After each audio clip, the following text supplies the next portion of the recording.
You ever find yourself in a relationship where you feel like you're caring too much? Where you're constantly checking your phone, analyzing their tone, wondering why they feel distant? And then you turn around and wonder, why am I like this? Why can't I just relax? It often comes down to something called the attachment style, which Dr. Amir Levine talked about in his book, Attached. Attachment styles are formed in our earliest relationships with our parents and caregivers. They explain how we connect with others and why we show up the way we do in relationships. Every single one of us falls into one of three categories. First, the anxious attachment style.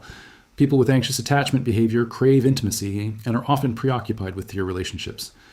If you have an anxious attachment style, you might worry a lot about your partner's ability to love you back. Does a text message that takes too long to arrive make you think of a lot of things? Do you need frequent reassurance to feel safe and loved in your relationship? You might be picking up on tiny shifts in your partner's mood and interpreting them as a threat to your connection. While you're amazing at being close and intimate, this constant worry can sometimes feel overwhelming, both for you and your partner. And then there's the avoidant style. These are the people who value their independence above everything. They might send mixed signals, being warm and loving one moment and distant the next. Intimacy feels suffocating to them. The moment someone gets too close, they need space. They're not cold. They just learned early that depending on people leads to disappointment.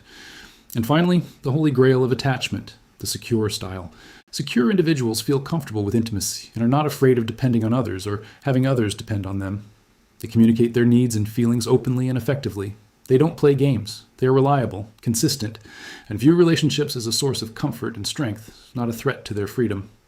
Understanding your attachment style and your partner's is like getting a user manual for your relationship and understanding the underlying programming that drives our behavior in love.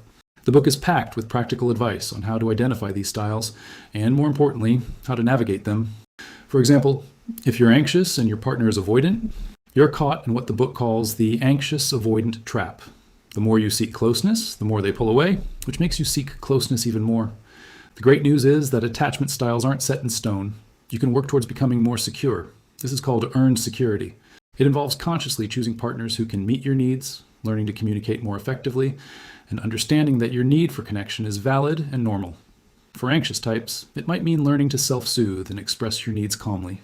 For avoidant types, it could involve recognizing your distancing tactics and consciously choosing to let your partner in. The book introduced me to something called the dependency paradox, the idea that depending on someone actually makes you more independent. When you feel securely attached, when you know someone has your back, you're braver. You take more risks. You explore the world with more confidence. Real strength comes from real connection. So take a moment to reflect. Which style sounds most like you? Which one sounds like your partner?